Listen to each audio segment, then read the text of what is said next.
하박국과 스바냐를 나누겠습니다. 네, 말씀 같이 봉독합니다. 여호와는 선하시며 환난 날에 산성이시라. 그는 자기에게 피하는 자들을 아시느니라. 의인은 그의 믿음으로 말미암아 살리라. 너희 하나님 여호와가 너희 가운데 계시니 그는 구원을 베푸실 전능자시라. 아멘. 이 나훔과 하박국과 스바냐 선지자가 활동하던 시기는 예수님이 이 땅에 오시기 한 700년 전, 그러니까 주전 7세기경에 활동을 했습니다. 자, 지도를 한번 보실까요? 지도를 보시면 당시 이스라엘 주변에 고대 근동 지역의 국제 정세를 우리가 좀 알 수가 있습니다. 이 근동이란 말은 가까운 동쪽이다 그런 말이죠. 어디를 기준으로 해서 그럴까요? 지도를 보면 유럽이겠죠. 19세기에 세계를 주름잡던 유럽 사람들, 주로 이제 영국 같은 그런 나라를 중심으로 가까운 데를 근동이라고 그랬고, 그 다음 지역을 뭐라고 그랬을까요? 중동이라고 그랬고, 멀리 떨어져 있는 것을 극동이라고 그랬습니다. 파이스트라고 그랬죠. 그 극동 지역이 어디겠어요? 네, 아시아, 한국, 중국, 일본 같은 데를 이제 극동이라고 그랬죠. 그렇지만 요즘은 이 근동이라는 말을 잘 쓰지 않습니다. 왜냐하면 이 근동이란 말은 요즘 근동을 근동이라고 하지 않고 모두 포함시켜서 포괄적으로 중동이라고 다 부르죠. 그렇지만 이제 과거에 이집트, 이스라엘, 그 외에는 아나톨리아, 아시리아, 바벨론, 나중에 떠오르는 페르시아까지 이 지역을 근동이라고 그랬습니다. 근데 요즘은 이 말을 잘 쓰지 않는데요.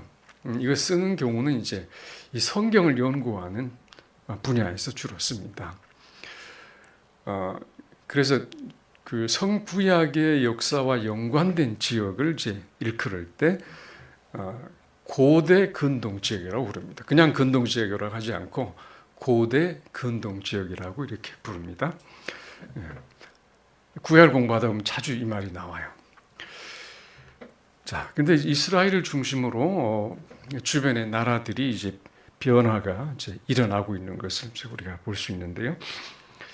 자, 이 시대에는 세계를 그동안에 오랫동안 지배해왔던 아시리아 제국이 서서히 쇠퇴하고 있고, 그 아래쪽에 있던 바벨론이 이제 강대국으로 이제 부상을 하고 있던 그런 시대였습니다.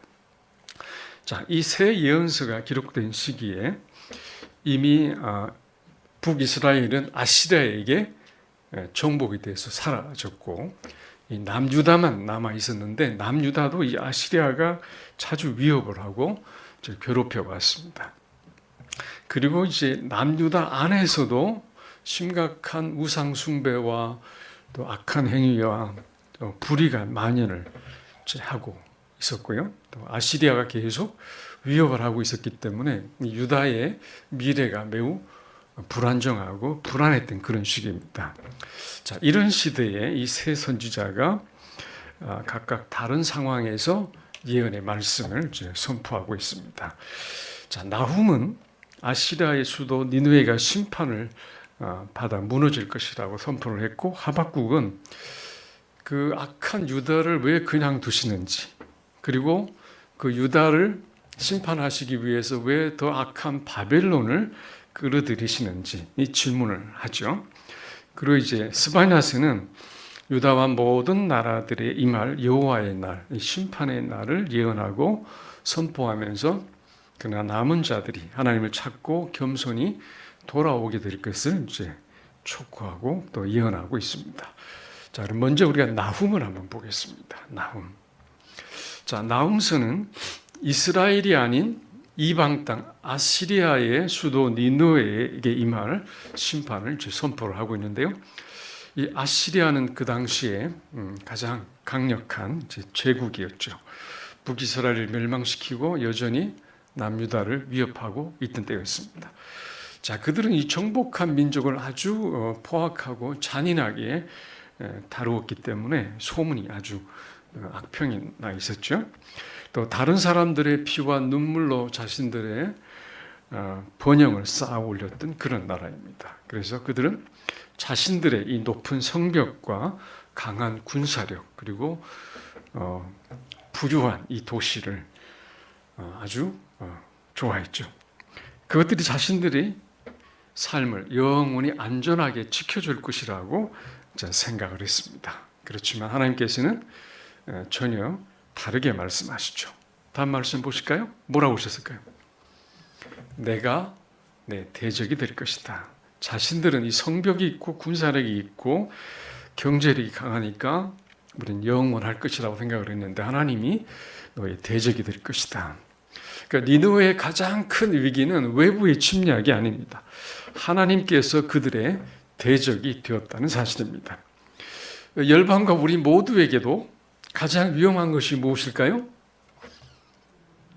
하나님을 나의 적으로 돌리는 것이죠. 하나님이 우리를 위하시면 아무도 우리를 대적할 수 없지만 하나님이 우리를 대적하시면 아무도 막을 자가 없다고 로마서에도 말씀을 하고 계시죠. 이 니느웨가 심판을 받는 이유는 하나님께서 허락하신 힘을 폭력과 거짓과 약탈에 사용을 했기 때문입니다. 그래서 나훔 3장 1절에 보면 니느웨를 이렇게 규정을 하고 있어요. 같이 읽어볼까요? 화 있을진저 피의 성이여 그 안에는 거짓이 가득하고 포악이 가득하며 약탈이 떠나지 아니옵니다. 힘 자체가 악한 것이 아니죠. 재물과 지위도 또 권력도 그 자체가 죄가 아닙니다. 문제는 그것을 누구를 위하여 어떻게 사용하는가 하는 것이죠. 자, 이 니느웨는 150년 전에도 한번 심판을 당할 뻔했죠. 언제일까요?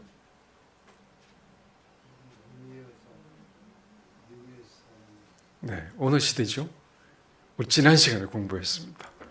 요나 시대입니다. 요나 시대에 하나님이 이 니느웨의 악함을 보시고 심판을 하셔야 되겠는데 그 안에 있는 좌우를 분변치 못하는 12만 명의 사람들 그리고 가축들까지도 하나님이 너무 불쌍히 여기셔서 요나를 통해서 심판을 경고하셨습니다. 근데 요나가 툴툴거리면서 가서 짧은 시간 메시지를 외쳤는데도 불구하고 그들이 잿더미에 앉고 죄를 뿌리면 회개하니까 또 행동을 돌이키니까 하나님이 심판을 거둬 들으셨죠. 우리 1장 2절에 보면 하나님은 노하시고 진노하시고 보복하신 하나님이시라고 말씀을 하십니다. 그러나 3절을 가보면 하나님께서는 노하기를 더디하시는 분이시다. 심판할 권능도 크시지만 노하기를 더디하십니다. 자, 그런데 벌 받을 자를 어떻게 하신다고요? 반드시 벌을 하신다고 말씀을 합니다. 하나님은 노하기를 더디하시니까 회개할 기회를 주시는 것입니다. 자, 그렇지만 그 후손들은 시간이 지나면서 하나님의 자비를 잊어버렸습니다. 그리고 옛날로 돌아갔어요. 여전히 교만하고 폭력과 악행으로 하나님의 진노를 쌓아가고 있었습니다. 하나님이 오래 참아주신다고 하는 것은 죄를 허락하신다는 뜻이 아니죠. 회개할 기회를 주시는 하나님의 은혜인 것입니다. 하나님께서는 오래 참으시지만 죄를 영원히 묵인하시지는 않으신다. 벌받을 자를 결코 내버려 두지 아니하시느니라 이렇게 말씀하십니다. 결국 하나님의 진노와 심판으로 니느웨는 주전 612년에 바벨론과 메대 연합군에 의해서 완전히 멸망하고 맙니다. 그리고 심판이 얼마나 철저하게 이루어졌는가를 2장 3장에서 아주 생생하게 묘사를 하고 있습니다. 같이 읽어볼까요? 강들의 수문이 열리고 왕궁이 소멸되며 정한 대로 왕후가 벌거벗은 몸으로 끌려가니 그 모든 시녀들이 가슴을 치며 비둘기같이 슬피 우는도다.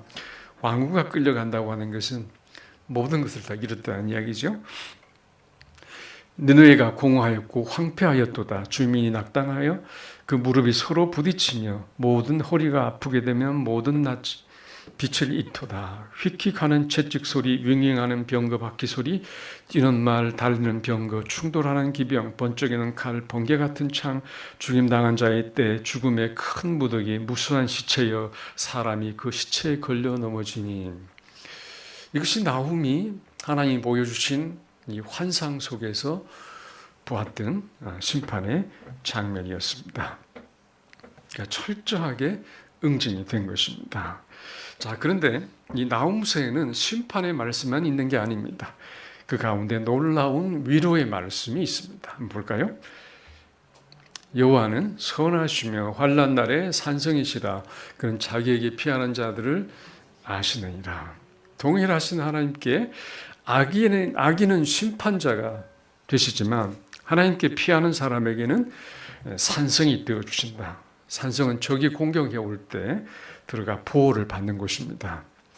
유다는 아수르에 비하면 너무나 작고 연약하지만 그러나 니느웨의 성벽보다 하나님 산성이 더 견고한 것임을 우리에게 말씀하고 있습니다. 오늘 우리에게도 피해야 될 많은 문제들이 있죠. 건강의 문제, 질병의 문제, 또는 경제적인 어려움들, 또 가정의 아픔들, 또 사람과의 관계, 또 미래에 대한 이 두려움 같은 것이 있습니다. 그러나 중요한 것은 문제의 크기가 아니라 우리가 어디로 피하는가가 중요한 것이겠죠. 사람과 재물과 경험도 필요하지만 그것이 우리의 궁극적인 보호자 또는 산성이 될 수는 없습니다. 환난 날에 피해야 될 참된 산성은 하나님이십니다. 오늘 여러분의 피할 영원한 산성을 하나님으로 확정하시기를 바랍니다. 이것이 나훔의 우리에게 주는 메시지입니다. 하박국은 우리에게 어떤 말씀을 주고 계실까요? 이 나훔서가 악한 제국 아시리아에 대한 심판과 멸망을 선포한다면 하박국서는 하나님의 심판의 과정 속에 자신에게 경험되는 이해되지 않는 이 문제에 대하여 질문을 하나님께 올려드리죠.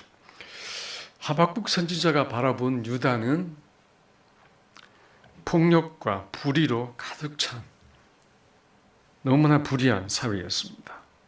악인이 의인을 괴롭히고 정의가 너무나 왜곡이 되고 구부러져 있었습니다. 이 타락한 유대 사회를 왜 하나님께서 그냥 내버려 두시냐고, 왜 심판을 하지 않으시냐고 부르짖습니다. 그 다음 장면에 1절, 2절 같이 읽어봅니다. 여호와여, 내가 부르짖어도 주께서 듣지 아니하시나니 어느 때까지리까? 자, 하박국은 하나님이 계시지 않는다고 말한 게 아닙니다. 하나님께서는 살아계시고 의로우신데 왜 이렇게 불의를 그냥 내버려 두시는지를 질문을 한 것이죠. 그러자 하나님께서는 이 하박국에게 예상치 못한 방식으로 응답을 하십니다. 어떻게 응답을 하셨을까요? 다음 넘겨보시죠. 보라, 내가 사납고 성급한 백성 갈대아 사람을 일으켰나니. 유다의 죄를 심판하시기 위해서 하나님은 이 갈대아, 그 당시에 떠오르는 새로운 제국 바벨론을 사용하시겠다는 겁니다.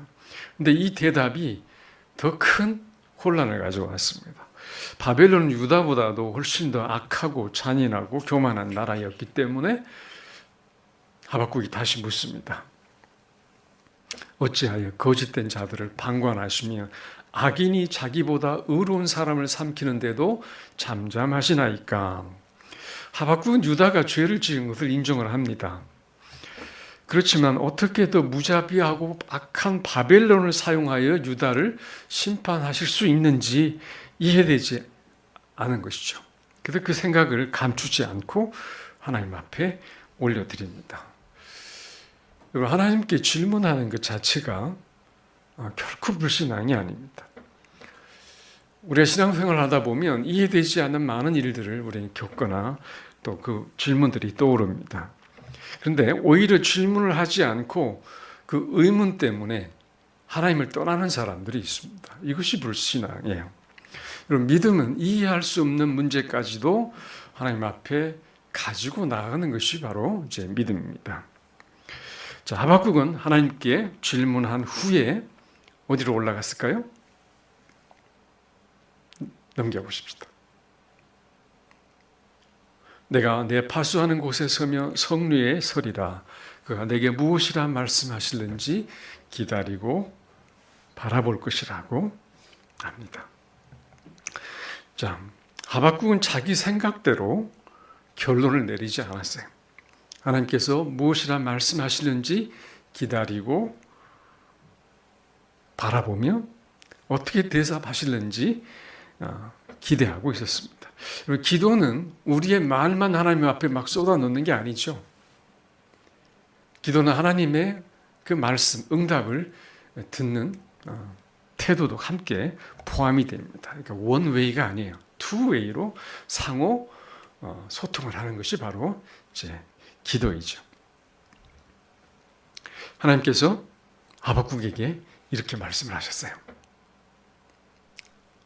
이 묵시는 정한 때가 있나니 비록 더딜지라도 기다리라. 지체되지 않고 반드시 응하리라. 하나님의 약속에는 때가 있고 사람의 눈에 더뎌 보이고 아무 일도 일어나지 않는 것처럼 보일지라도 하나님은 말씀을 성취하시며 역사를 이끌어 가신다고 말씀을 하십니다. 그리고 하나님께서 이 하박국서의 핵심적인 그 말씀을 주세요. 의인은 믿음으로 말미암아 살리라. 의인은 믿음으로 살리라. 믿음은 단순히 하나님이 살아계신다는 것을 인정하는 것 그뿐이 아니라 아직 하나님의 말씀의 약속이 이루어지지 않았어도 그분의 신실하심을 믿고 기다리고 의지하는 것입니다. 상황이 이해되지 않을지라도 말씀을 붙들고 살아가는 것이 이 의인의 믿음의 삶입니다. 자, 하나님께서는 바벨론을 유다의 심판 도구로 사용하시지만 바벨론의 악한 폭력과 교만까지 인정하고 용납하신 것은 아닙니다. 하나님께서는 그 바벨론도 반드시 심판하시겠다고 말씀하셨습니다.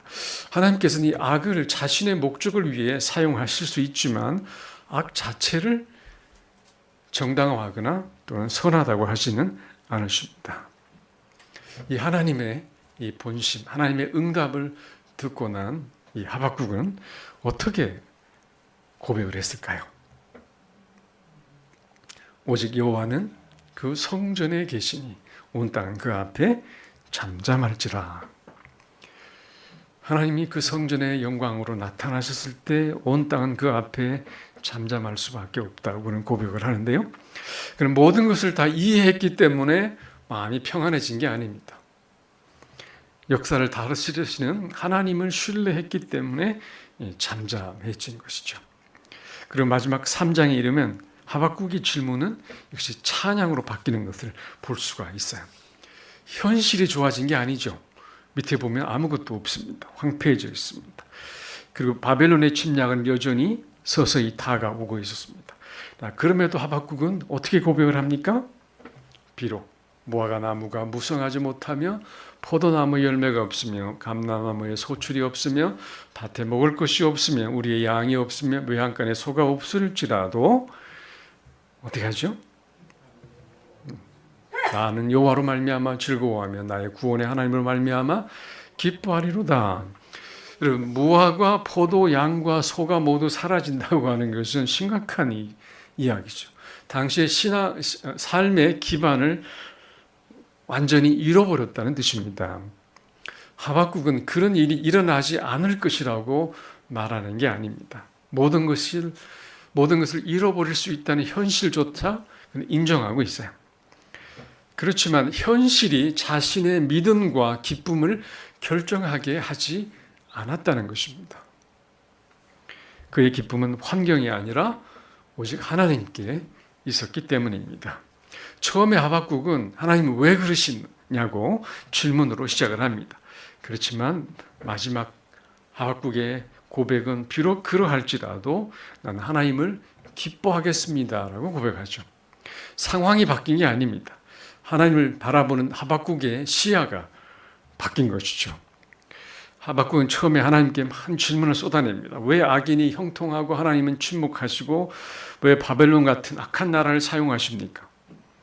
그렇지만 마지막에는 그 질문이 사라지고 이 믿음의 고백이 나옵니다. 19절을 같이 읽습니다. 주 여호와는 나의 힘이시라. 나의 발을 사슴과 같게 하사 나를 나의 높은 곳으로 다니게 하시리로다. 하나님이 내 문제를 해결해 주신다 이렇게 고백하지 않았어요. 그 문제 가운데서도 이기거나 그 가운데서도 그럴 수 있는 하나님의 힘이 나에게 주어진다고 말합니다. 하나님이 나의 힘이시더라고 고백합니다. 산을 없애는 것이 아니라 산을 오를 수 있는 힘을, 사슴 같은 힘을 주신다는 것이죠. 신앙은 어려움을 제거하는 능력이 아니라 어려움 속에서도 넘어지지 않는 능력을 하나님께 받는 것이죠. 다시 그 장면으로 돌아가 볼까요? 후반절에 나의 높은 곳으로 다니게 하시리로다라고 이렇게 고백을 합니다. 오른쪽에 동물이 하나 있죠. 나는 분명히 사슴을 그려달라고 그랬는데 산양을 그려놓은 것 같은 그런 느낌이 있습니다. 이 높은 곳은 이 승리의 장소를 말합니다. 고대의 높은 곳을 점령한 군대가 승리를 선포했던 것처럼요. 또 높은 곳은 하나님과 가까이 만나는 그런 자리를 말하고요. 또 문제를 높은 자리에서 이 초월적인 시각으로 보는 그런 장소를 높은 곳이라고 표현을 하고 있습니다. 그러니까 하나님은 문제를 없애시기보다는 문제를 바라보는 시각을 높여주신 것이죠. 이 믿음의 시야를 갖고 하나님의 시야를 갖게 하신 것입니다. 그래서 약속과 그 성취의 그 빈 공백, 그 기다림의 공간 속에서 하나님을 붙들고 말씀을 붙들고 견딜 수 있는 믿음을 갖게 하시는 것입니다. 하박국의 고백처럼 하나님을 기뻐하며 이 날랜 사슴처럼 높은 곳에서 세상을 바라보고 하나님과 동행하는 삶이 되시기를 바랍니다. 그 다음 스바냐의 메시지를 한번 보겠습니다. 이 스바냐는 매우 짧은 역시 3장으로 된 짧은 예언서이지만 전반부에서는 여호와의 날에 임할 심판을 선포하고 후반부에서는 심판을 통과한 이 남은 자들의 회복과 기쁨을 노래하고 있습니다. 자, 예루살렘의 이 그림을 보면 왼쪽 맨 위에 보면 지붕 위에서 1월 성신을 숭배하는 그런 장면과 그 밑에 여러 바알 신상 같은 것들, 그 밑에는 타락한 정치 종교 지도자들의 모습을 보여 있고, 그리고 이제 백성들의 모습을 보여줍니다. 이 스바냐에는 여호와의 날이 반복해서 나옵니다. 여호와의 날이란 말은 인간의 역사 속에 하나님이 주권적으로 개입하는 날이죠. 더 이상 두고 볼 수 없어서 하나님이 징계와 심판을 하시기 위해서 주권적으로 개입하심으로 죄를 심판하시고 자신의 능력과 통치의 영광을 드러내시는 날입니다. 자, 그런데 이 1장을 보면 이방 민족이 아니라 하나님의 백성인 유다와 예루살렘부터 시작을 합니다. 이 여호와의 날이 반복된다고 하는 것은 매우 중대하기 때문에 반복해서 나오죠. 여호와의 큰 날이 가깝도다. 또 다른 말로 여호와의 불, 심판을 상징하는 그런 큰 날들이 계속 스바냐에서 반복해서 나옵니다.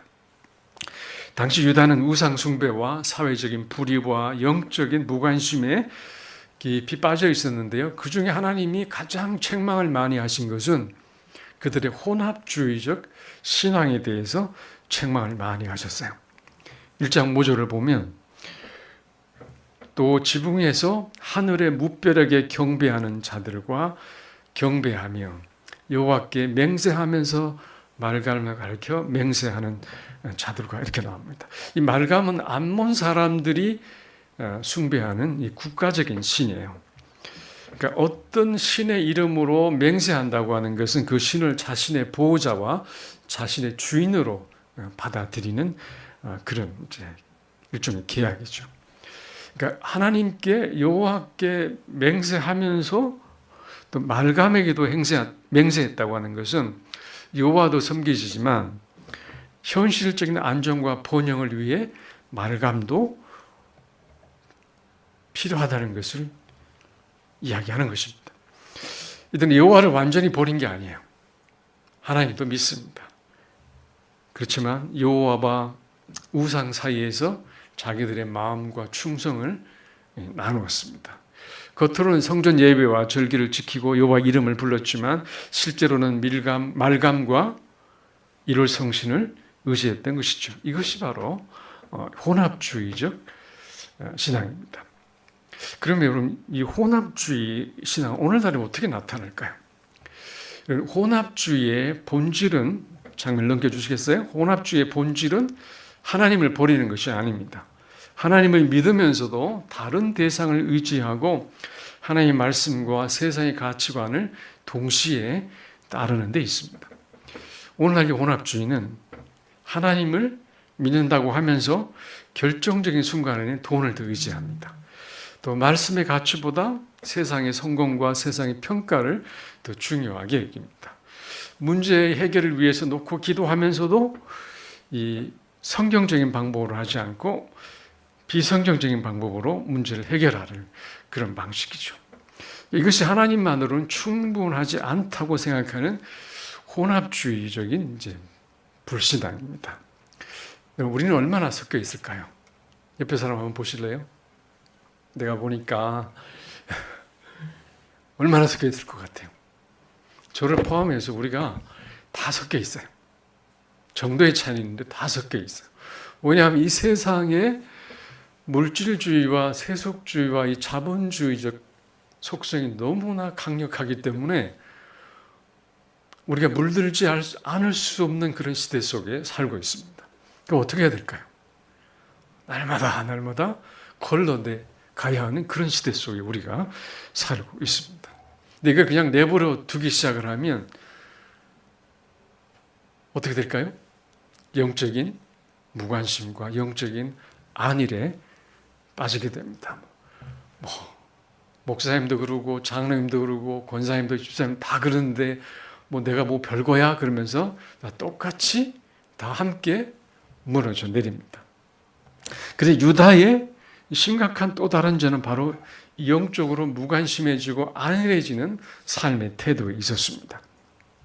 그들은 하나님을 공개적으로 부정하지 않았어요. 대적하지도 않았지만 하나님을 찾지도 않고 구하지도 않았습니다. 그들은 재물을 쌓으면서 이렇게 생각을 했어요. 1장 12절을 볼까요? 여호와께서는 복도 내리지 아니하시며 화도 내리지 아니하시니라 그랬어요. 복도 내리지 않고 화도 내리지 않는 하나님. 무슨 뜻이죠? 하나님 나와 아무런 관련이 없다는 거예요. 하나님이 내 삶에, 내 현실에 개입하지 않는다고 생각을 하는 겁니다. 신앙을 가지고 있지만 하나님과 아무런 상관없이, 관계없이 살아가는 삶이 되고 마는 겁니다. 자, 그래서 하나님께서 스스로 죄가 없다고 느끼고 있는 그 사람들을 향해서 뭐라고 말씀하셨냐면 등불을 들고 예루살렘을 샅샅이 살펴 너희들의 죄와 안일까지 찾아내어 심판하겠다고 말씀을 하신 것입니다. 이 말씀은 오늘날 우리에게 딱 들어맞는 말씀이에요. 구석구석에 세속주의와 물질주의와 이 안일함이 우리에게 배어있기 때문입니다. 자, 그렇다면 이 심판하시는 하나님의 날을 앞둔 사람들은 어떻게 해야 될까요? 2장 3절이 그 길을 보여줍니다. 너희는 여호와를 찾으며 공의와 겸손을 구하라. 너희가 혹시 여호와의 분노의 날에 숨김을 얻으리라. 여호와를 찾는다고 하는 것은 단지 종교적인 활동을 막 늘리라는 이야기가 아닙니다. 오히려 불의와 우상 숭배와 자기 중심적인 삶에서 돌이켜 하나님을 내 삶의 주인으로 다시 회복시키라는 것이죠. 다시 모시라는 겁니다. 그리고 공의를 구한다고 하는 것은 하나님 말씀에 따라 내가 올바르게 살아간다는 것이고, 겸손을 구한다는 것은 자신의 힘과 또 의나 자존심을 내려놓고 하나님의 은혜를 의지하는 것입니다. 심판의 날에 숨김을 얻는 사람은 자기 힘으로 스스로를 지킬 수 있는 사람이 아니라 하나님께 피하는 사람이 숨김을 얻고 보호를 받는 사람입니다. 여러분, 이 스바냐의 뜻이 무슨 뜻인지 한번 볼까요? 여호와께서 숨기시고 보호하신다. 그런 뜻을 갖고 있습니다. 이름 자체가 이 스바냐의 메시지예요. 그 스바냐는 무서운 심판으로 시작하지만 아름다운 회복으로 마무리를 합니다. 하나님의 심판은 단순한 파괴가 목적이 아니고 죄와 교만을 제거하고 자기 백성을 정결하여 하나님과의 관계를 회복시켜서 다시 하나님과의 교류와 동행과 또 하나님을 섬기게 하는 데 있습니다. 3장 12절에 보면 그래서 하나님이 이렇게 말씀을 하세요. 내가 곤고하고 가난한 백성을 내 가운데 남겨두리니 그들이 여호와의 이름을 의탁하여 보호를 받을지라. 이 남은 자는 단순히 이 재난에서 겨우 살아남은 사람들을 말하는 게 아닙니다. 자신의 힘과 의를 내려놓고 여호와의 이름을 의지하는 겸손한 사람들인 것이죠. 하나님은 이 사람들을 보며 너무나 기뻐하셨어요. 3장 17절을 볼까요? 같이 읽습니다. 너희 하나님 여호와가 너희 가운데 계시니 그는 구원을 베푸실 전능자이시라. 그가 너로 말미암아 기쁨을 이기지 못하시며 너를 잠잠히 사랑하시며 너로 말미암아 즐거이 부르며 기뻐하시리로다. 하나님께서는 우리의 상황 가운데 멀리 계신 분이 아니라 우리 가운데 계시고 구원을 베푸시는 전능하신 하나님이십니다. 그리고 자신의 은혜로 회복된 이 백성을 바라보시며 기뻐하시고 사랑을 품으시는 하나님이십니다. 하나님은 온 땅을 심판하겠다는 선언으로 시작하셨지만 흩어진 백성을 회복시키고 모으셔서 그 수치를 칭찬과 명성으로 회복시키시겠다는 것이 바로 이 스바냐의 이 마지막 약속입니다. 오늘 하나님께서 이 주신 이 말씀을 가지고 요즘 세상이 너무 흔들리고 요동을 칩니다. 요즘 보면 마치 3차 대전이 또 일어날 것 같은 그런 분위기가 있습니다. 피부로 느끼고 있죠. 이 세상의 나라는 흔들리고 무너질 것입니다.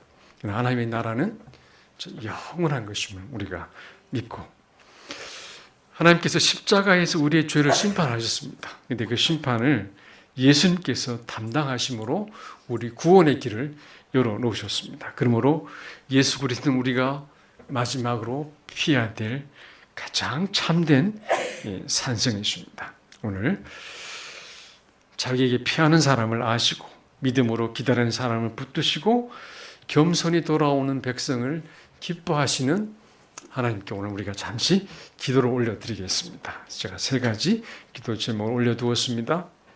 세상이 아닌 하나님을 의지하는 믿음을 주시고 하나님 얼굴을 찾으며 의롭고 겸손하게 하소서. 우리 가운데 계시는 구원의 주님을 기뻐하게 해달라는 기도를 이 시간 잠시 우리가 올려드리겠습니다. 아버지,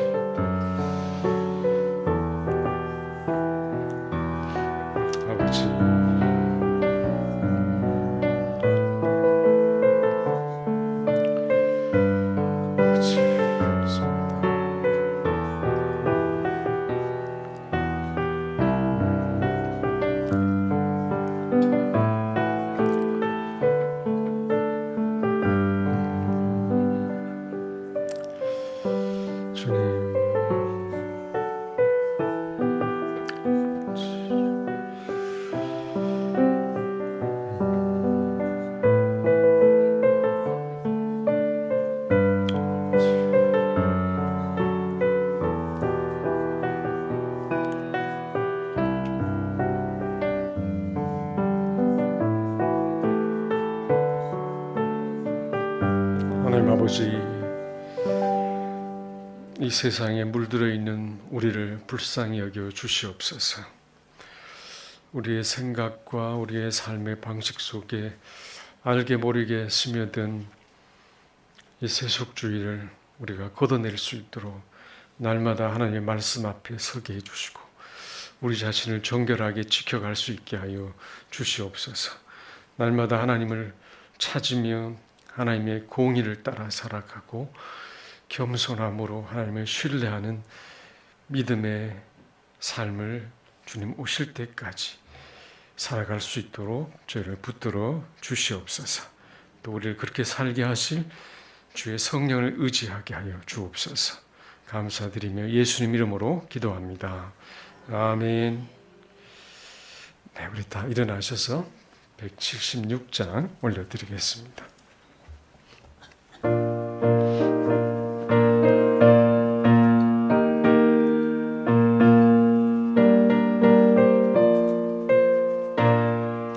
주 어느 때 다시 오실는지 아는 이가 없으리. 등 밝히고 깨어 있어 주를 반겨 맞으라. 주 안에서 우리 몸과 마음이 깨끗하게 되어서 주 예수님 다시 오실 때에 모두 기쁨으로 맞으라. 주 오늘에 다시 오신다면 부끄러움 없을까. 잘하였다 주님 칭찬하며 우리 맞아 주실까. 주 안에서 우리 몸과 마음이 깨끗하게 되어서 예수님 다시 오실 때에 모두 기쁨으로 맞으라. 주 예수님 맡겨주신 일에 모두 충성 다했나. 내 맘속에 확신 넘칠 때에 영원한 식 얻겠네. 주 안에서 우리 몸과 마음이 깨끗하게 되어서 주 예수님 다시 오실 때에 기쁨으로 맞으라. 주 예수님 언제 오실는지 한밤이나 낮이나 늘 깨어서 주님 맞는 성도 주의 영광 보겠네. 주 안에서 우리 몸과 마음이 깨끗하게 되어서 주 예수님 다시 오실 때에 모두 기쁨으로 맞으라. 지금은 우리 주 예수 그리스도의 크신 은혜와 하나님 아버지의 극진하신 사랑하심과 성령님의 감화 감동하시고 인도하시고 힘주심이 이 혼탁한 세대를 살아가면서도 하나님의 얼굴을 구하고 공의를 따라 살며 겸손하게 하나님을 섬기고 의지하는 믿음의 식구들과 이 교회와 이 나라 이 민족 위에 지금부터 영원히 함께 계실지어다. 아멘.